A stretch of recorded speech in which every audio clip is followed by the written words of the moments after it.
اللہ کے نام سے جو سراسر رحمت ہے، جس کی شفقت ابدی ہے۔ یہ سورہ توسین ہے۔ یہ قرآن اور ایک واضح کتاب کی آیتیں ہیں، ایمان والوں کے لیے ہدایت اور بشارت، جو نماز کا اہتمام کرتے ہیں، زکوٰۃ ادا کرتے ہیں اور وہی آخرت پر فی الواقع یقین رکھتے ہیں۔ کے برخلاف جو لوگ آخرت کو نہیں مانتے، ان کے اعمال ہم نے ان کے لیے خوشنما بنا دیے ہیں، چنانچہ بڑھتے پھر رہے ہیں۔ یہ لوگ ہیں کہ ان کے لیے دنیا میں بھی برا عذاب ہے اور آخرت میں بھی یہی سخت خسارے میں ہوں گے۔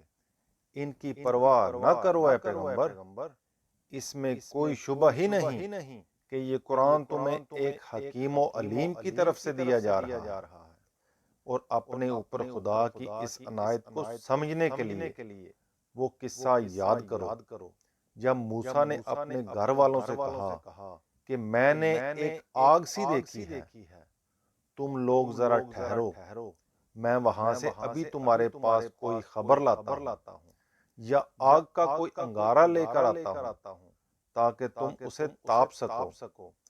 سو جب وہ اس کے پاس پہنچا تو ندا آئی کہ مبارک ہے وہ جو اس آگ میں جلوہ فرما ہے، اور وہ بھی جو اس کے ارد گرد ہیں، اور پاک ہے اللہ جہانوں کا پروردگار۔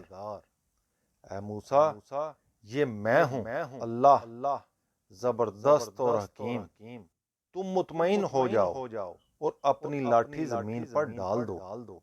پھر جب موسیٰ نے اس کو دیکھا کہ وہ اس طرح بل کھا رہی ہے گویا وہ سانپ ہے، تو پیٹھ پھیر کر بھاگا اور پلٹ کر دیکھا بھی نہیں۔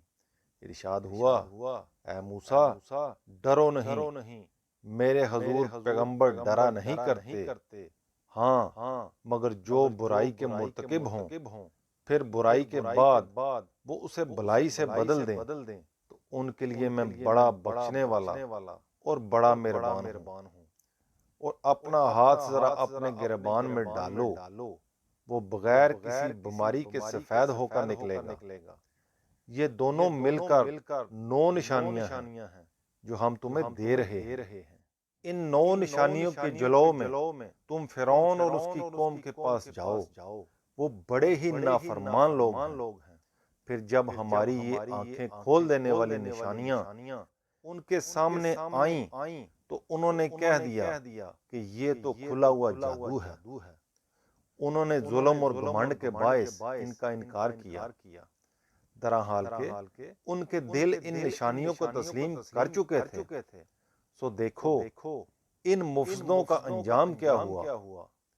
اس کے برخلاف ہم نے داؤد اور سلیمان کو بڑا علم عطا فرمایا تھا، مگر وہ ہمارے حضور میں جھکتے ہی چلے گئے، اور انہوں نے کہا شکر ہے اللہ کے لیے جس نے ہمیں اپنے بہت سے مومن بندوں پر فضیلت عطا فرمائی ہے۔ اور داؤد کا وارث سلیمان ہوا، اور اس نے بھی کہا لوگو ہمیں پرندوں کی بولی سکھائی گئی ہے اور دوسری ہر طرح کی چیزیں بھی دی گئی ہیں، بے شک یہ خدا کا کھلا ہوا فضل ہے۔ چنانچہ ایک دن ایسا ہوا کہ جنوں اور انسانوں اور پرندوں میں سے سلیمان کے سارے لشکر اس کے ملاحظے کے لیے جمع کیے گئے، اس لیے کہ ان کی درجہ بندی کی جا رہی تھی، یہاں تک کہ مارچ کرتے ہوئے جب وہ چیونٹیوں کی وادی میں پہنچے تو ایک چیونٹی نے کہا، اے چیونٹیوں، اپنے بلوں میں گھس جاؤ، کہیں سلیمان اور اس کے لشکر تمہیں کچل نہ ڈالیں اور انہیں اس کا احساس بھی نہ ہو۔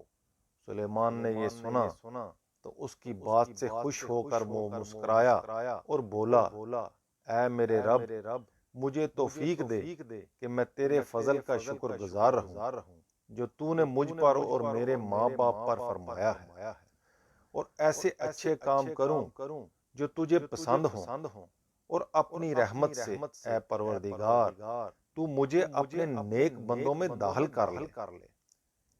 اسی موقع پر سلیمان نے اپنے لشکر کے پرندوں کا جائزہ لیا تو کہا، کیا بات ہے، میں ہدہد کو نہیں دیکھ رہا ہوں، وہ موجود ہے یا کہیں غائب ہو گیا ہے، میں اس کو سخت سزا دوں گا یا ذبح ہی کر ڈالوں گا، یا اپنی اس غیر حاضری کے لیے وہ میرے سامنے کوئی واضح عذر پیش کرے گا۔ پھر زیادہ دیر نہیں گزری کہ ہدہد آ گیا اور اس نے عرض کیا، مجھے وہ بات معلوم ہوئی ہے جو آپ کے علم میں نہیں ہے، میں سبا کے ملک سے ایک یقینی خبر آپ کے پاس لایا ہوں۔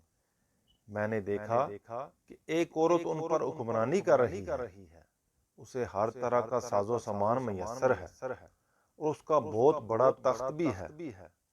میں نے اس کو اور اس کی قوم کو دیکھا کہ وہ اللہ کے سوا سورج کو سجدہ کرتے ہیں۔ شیطان نے ان کے اعمال ان کے لیے خوشنما بنا دیے ہیں اور انہیں صحیح راہ سے روک دیا ہے، سو راستہ نہیں پا رہے ہیں۔ یقیناً شیطان ہی نے روک دیا ہے کہ وہ اللہ کو سجدہ نہ کریں، جو زمین اور آسمانوں کی چھپی ہوئی چیزوں کو نکالتا ہے اور جانتا ہے جو کچھ تم چھپاتے اور جو کچھ ظاہر کرتے ہو۔ اللہ کہ اس کے سوا کوئی معبود نہیں، وہی عرش عظیم کا مالک ہے۔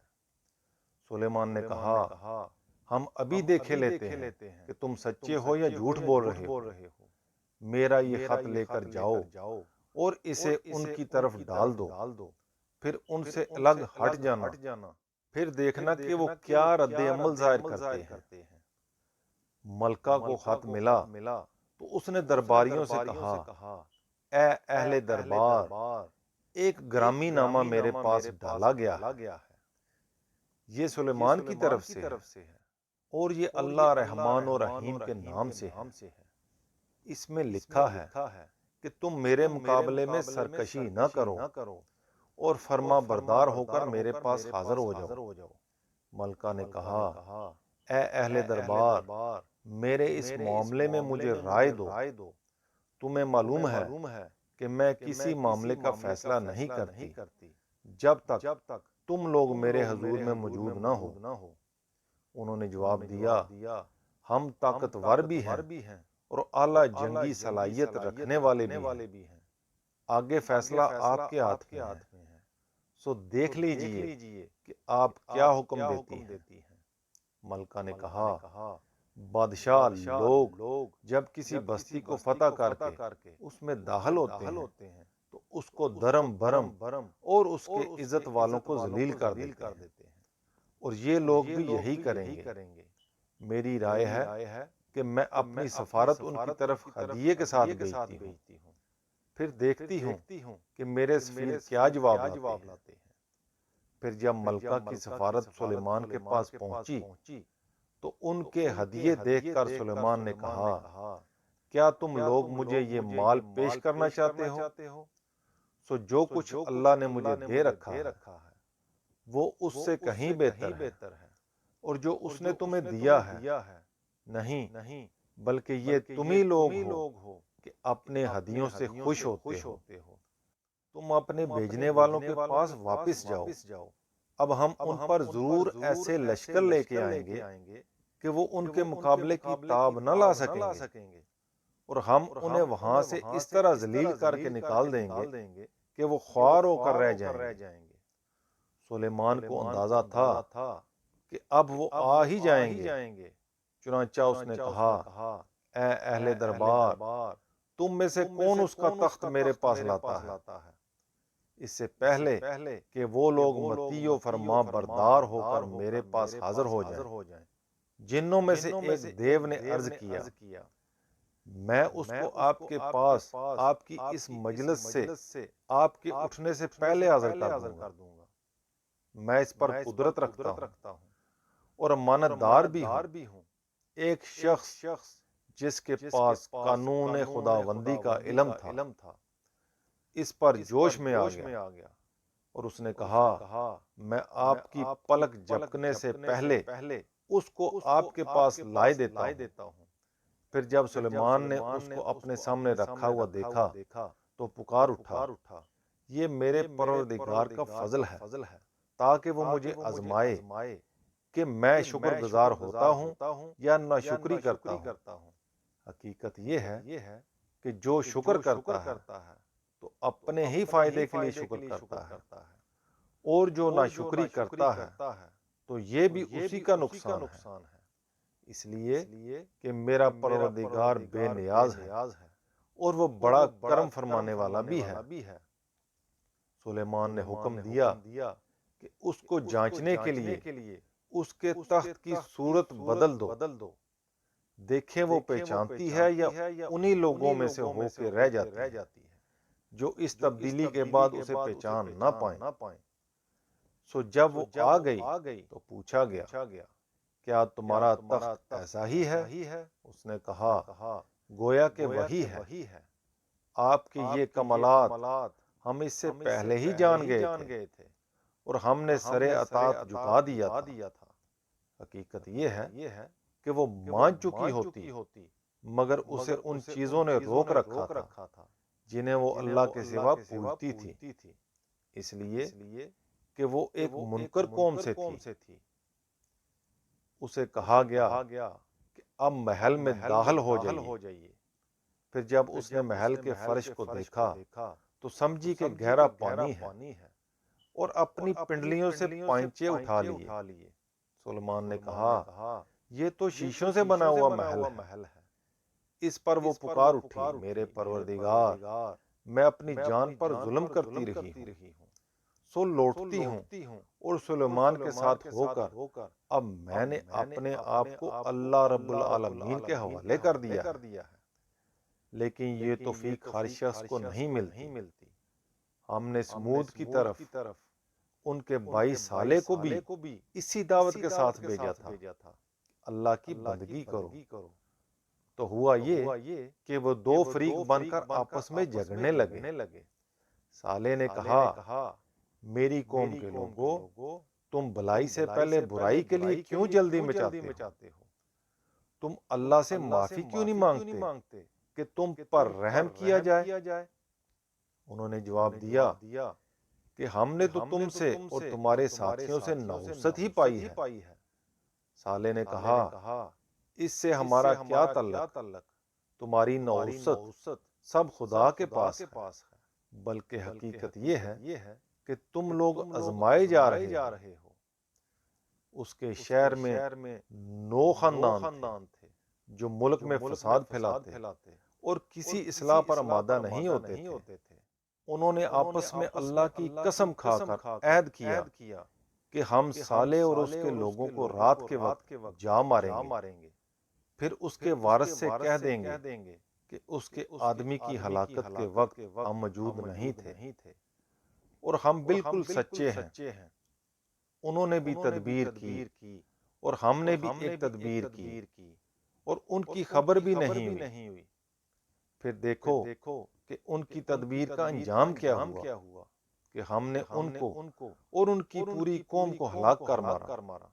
سو یہ ہیں ان کے گھر ویران پڑے ہوئے، اس لیے کہ انہوں نے اپنی جان پر ظلم کیا تھا۔ اس میں ان لوگوں کے لیے یقیناً ایک سبق ہے جو جاننا چاہیں، اور ان سب لوگوں کو ہم نے بچا لیا جو ان میں سے ایمان لے آئے تھے اور خدا سے ڈرتے تھے، اور لوط کو بھی اسی دعوت کے ساتھ بھیجا تھا۔ جب اس نے اپنی قوم سے کہا، کیا تم کھلی آنکھوں دیکھتے یہ بدکاری کرتے ہو؟ تم پر افسوس، کیا تم عورتوں کو چھوڑ کر مردوں سے اپنی خواہش پوری کرتے ہو؟ حقیقت یہ ہے کہ تم بالکل اوندے بلکہ تم بڑے ہی جاہل لوگ ہو۔ مگر اس کی قوم نے جواب دیا تو یہ دیا کہ لوط کے لوگوں کو اپنی بستی سے نکال دو، یہ لوگ بڑے پاک باز بنتے ہیں۔ سو ہم نے اسے اور اس کے گھر والوں کو بچا لیا، اس کی بیوی کے سوا اسے ہم نے پیچھے رہ جانے والوں میں شمار کر رکھا تھا، اور اس کی قوم پر پتھروں کی ایک ہولناک بارش برسا دی۔ پھر کیا ہی بری تھی وہ بارش ان لوگوں کے لیے جنہیں آگاہ کر دیا گیا تھا۔ ان سے کہو، اے پیغمبر، کہ شکر اللہ ہی کے لیے ہے جس نے اپنی یہ شانیں دکھائی ہیں اور اس کے ان بندوں پر سلامتی جن کو اس نے اپنی عدالت کے ظہور کے لیے منتخب فرمایا۔ کیا وہ اللہ بہتر ہے یا ان کے معبود جنہیں یہ ان کے شریک ٹھہراتے ہیں؟ کیا یہ بہتر ہے یا وہ پروردگار جس نے زمین اور آسمانوں کو پیدا کیا اور آسمان سے تمہارے لیے پانی اتارا، پھر اس سے ہم نے خوش منظر باغ اگائے، تمہارے لیے ممکن نہیں تھا کہ تم ان کے درختوں کو اگا سکتے؟ کیا اللہ کے ساتھ کوئی اور معبود بھی ان سب کاموں میں شریک ہے؟ ہرگز نہیں، بلکہ یہی لوگ ہیں کہ راہ حق سے ہٹے ہوئے ہیں۔ کیا یہ بہتر ہے یا وہ پروردگار جس نے زمین کو ٹھکانہ بنایا اور اس کے درمیان ندیاں بہا دیں اور اس کو اپنے محور پر قائم رکھنے کے لیے پہاڑ بنائے اور دو سمندروں کے درمیان پردہ ڈال دیا؟ کیا اللہ کے ساتھ کوئی اور معبود بھی ان سب کاموں میں شریک ہے؟ ہرگز نہیں، بلکہ ان کے اکثر لوگ جانتے نہیں ہیں۔ کیا یہ بہتر ہے یا وہ پروردگار جو بے قرار کی داد رسی کرتا ہے جب وہ اسے پکارتا ہے اور اس کے دکھ کو دور کرتا ہے اور تم سے پہلوں کو ہٹاتا اور تم کو زمین کا وارث بنا دیتا ہے؟ کیا اللہ کے ساتھ کوئی اور معبود بھی ان سب کاموں میں شریک ہے؟ تم لوگ کم ہی یاد دہانی حاصل کرتے ہو۔ کیا یہ بہتر ہے یا وہ پروردگار جو بحر و بر کی تاریکیوں میں تمہاری رہنمائی کرتا ہے اور جو اپنے باران رحمت سے آگے ہواؤں کو خوشخبری بنا کر بھیجتا ہے؟ کیا اللہ کے ساتھ کوئی اور معبود بھی ان سب کاموں میں شریک ہے؟ حقیقت یہ ہے کہ اللہ بہت ہی برتر ہے ان چیزوں سے جنہیں یہ اس کا شریک ٹھہراتے ہیں۔ کیا یہ بہتر ہے یا وہ پروردگار جو خلق کی ابتدا کرتا ہے پھر اس کا اعادہ کرے گا اور جو زمین و آسمان سے تمہیں روزی دیتا ہے؟ کیا اللہ کے ساتھ کوئی اور معبود بھی ان سب کاموں میں شریک ہے؟ ان سے کہو کہ اپنی دلیل لاؤ اگر تم سچے ہو۔ یہ عذاب کے لیے جلدی میں چاہتے ہیں۔ ان سے کہو یہ غیب کی باتیں ہیں اور اللہ کے سوا زمین اور آسمانوں میں جو بھی ہیں اس غیب کو نہیں جانتے اور نہ یہ جانتے ہیں کہ مرنے کے بعد کب اٹھائے جائیں گے۔ ہمارا خیال ہے کہ یہ اس بات کو سمجھتے نہیں ہیں، ہرگز نہیں، بلکہ آخرت کے بارے میں ان کا علم الجھ گیا ہے، بلکہ یہ اس کی طرف سے شک میں ہیں، بلکہ یہ اس سے اندھے بنے ہوئے ہیں۔ یہ منکرین کہتے ہیں کہ کیا جب ہم مٹی ہو جائیں گے اور ہمارے باپ دادا بھی تو کیا ہم قبروں سے نکالے جائیں گے؟ یہ دھمکی ہمیں بھی دی گئی ہے اور اس سے پہلے ہمارے باپ دادا کو بھی۔ کچھ نہیں، یہ محض اگلوں کی کہانیاں ہیں۔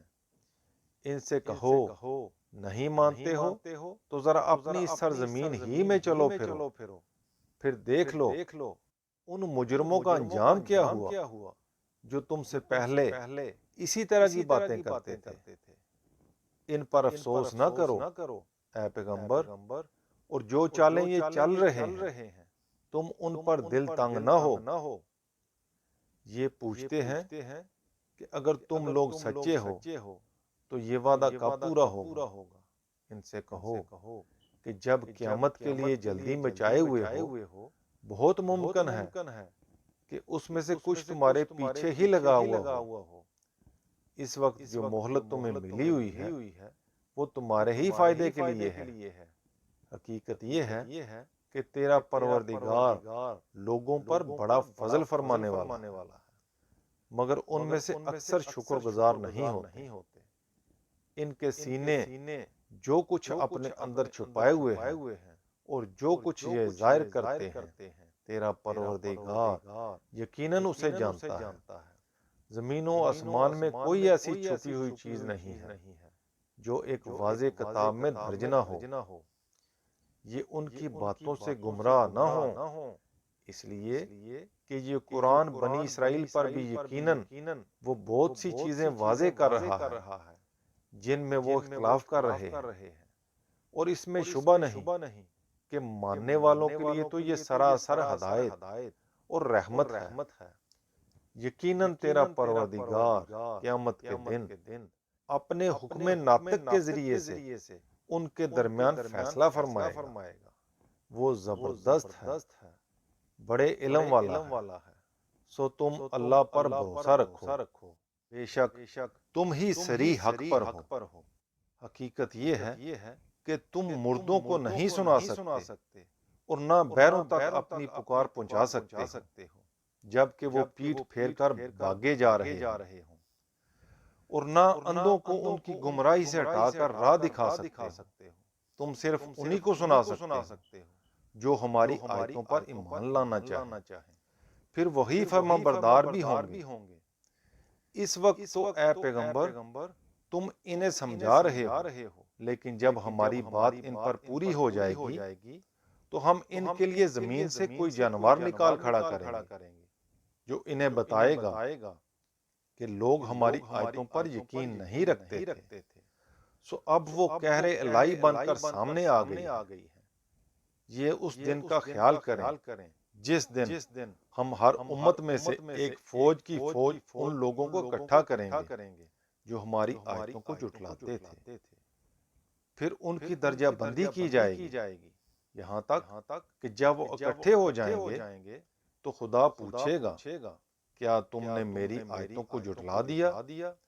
درا حال کے تمہارا علم ان کا احاطہ نہ کر سکا تھا، یا بتاؤ کہ تم کیا کرتے رہے تھے؟ سو ان پر بات پوری ہو جائے گی، اس لیے کہ انہوں نے اپنی جان پر ظلم کیا، پھر وہ کچھ بول نہ سکیں گے۔ یہ نشانیاں مانگتے ہیں، کیا انہوں نے دیکھا نہیں کہ ہم نے رات کو تاریک بنایا کہ اس میں آرام کریں، اور دن کو روشن کر دیا کہ اس میں کام کریں؟ حقیقت یہ ہے کہ اس میں ان لوگوں کے لیے بہت نشانیاں ہیں جو ماننا چاہیں۔ لوگوں اس دن کا خیال کرو جس دن سور پھونکا جائے گا تو جو آسمانوں میں ہیں اور جو زمین میں ہیں سب گھبرا اٹھیں گے، سوائے ان کے جنہیں اللہ چاہے، اور اس کے آگے سر جھکائے ہوئے سب حاضر ہو جائیں گے۔ تم پہاڑوں کو گمان کرو گے کہ جمے ہوئے ہیں، درا حال کے وہ بادلوں کی طرح اڑ رہے ہوں گے۔ یہ خدا کی صنعت کا کرشمہ ہوگا جس نے ہر چیز کو محکم کیا ہے۔ بے شک وہ جانتا ہے جو تم کرتے ہو۔ اس دن جو بلائی لے کر آئیں گے ان کے لیے اس سے بہتر صلہ ہے، اور وہ اس دن ہر گھبراہٹ سے محفوظ رہیں گے، اور جو برائی لے کر آئیں گے وہ اوندے منہ جہنم میں جھونک دیے جائیں گے۔